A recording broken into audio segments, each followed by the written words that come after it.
Want to know why? Ask how. Howard the Humongous. On October 22nd, the Telegraph in Britain reported that David Jameson, England's West Midlands Commissioner, had made an explosive pronouncement that police officers would be forced to bust into people's homes during Christmas if the folks inside were breaking COVID lockdown rules. And Commissioner Jameson added something else incendiary. He said, "We're sitting on a time bomb here. We're getting very near the stage where you could see a considerable explosion of frustration and energy. It wouldn't take very much to spark off unrest, riots, damage." But what Jameson said was not true. The British national government was working hard to create COVID guidelines for the holiday season, with two things in mind. England's Environment Secretary George Eustace explained that, quote, "We do understand people want to have a Christmas that's as close as possible to normal, and to meet family, and to come together. And the Prime Minister's clear. He wants to try to support that. But at the same time, the British government has to stop the virus from spreading. There have now been close to 1 million cases of COVID in a country with 1/5 the population of the USA, which means, as Britain's Environment Secretary Eustace says, people may not be able to get together in the larger groups that they normally would." In other words, no one in the British government wants policemen breaking into people's homes. So the West Midlands Commissioner was wrong, and worse, he may have wanted to stir up trouble. To understand his motivations, you have to understand that COVID has been almost as politicized in England as it has been in the United States. Just like here in the USA, there are two factions. One is the COVID believers, the people who believe that there is a real COVID pandemic. The second faction is the COVID deniers. The Telegraph explains that Britain's COVID deniers, quote, "promote xenophobia, conspiracy theories, and erroneous medical information," close quote. Some even call the COVID pandemic a hoax.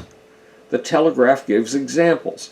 One post, it reports, claimed China was using this outbreak to cull the elderly. Another suggested hand sanitizer causes cancer. And another recommended a probiotic yogurt suppository as a cure. Does that sound familiar?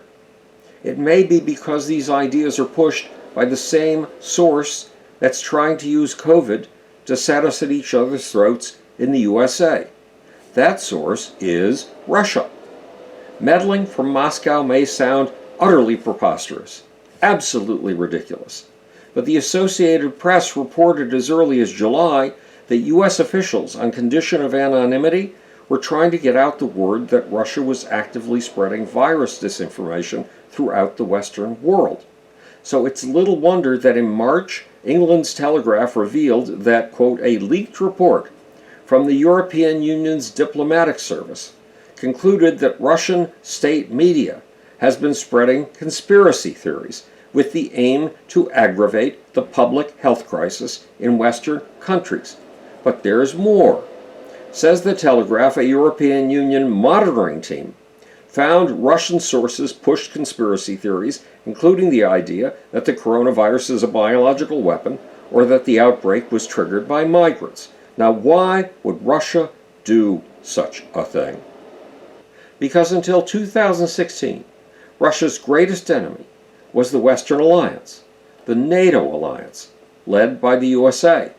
That alliance is now in shambles, thanks in large part to a Russian cyber war against us, a war without bullets, a war of the kind that Russia calls active measures, a war whose biggest artillery piece is a Russian stooge, a man Russia has been cultivating ever since 1984, 36 years ago.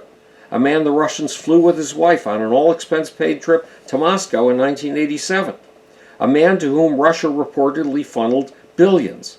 a man who mounted his Miss America pageant in Moscow in 2013, a man who was frantic to get Vladimir Putin's attention when he ran that Moscow display of feminine gorgeousness, a man who has married 2 Slavic wives, a man who over the last 30 years has been turned into what's called a useful idiot. That Russian bunker buster is named Donald Trump. The more Russia can tear the Western Alliance and its member countries to pieces, the better. And COVID's to the Russians is one of the best weapons they've got to make us do their work for them. How? By using judo warfare. By getting us to use our own strength and energy to rip each other apart. This is Howard Bloom, speaking to you from the future. It's your job and my job to make. Or, want to know why? Ask how. And now for that supercilious, sleazy, slimy, sneaky, seditious little off button.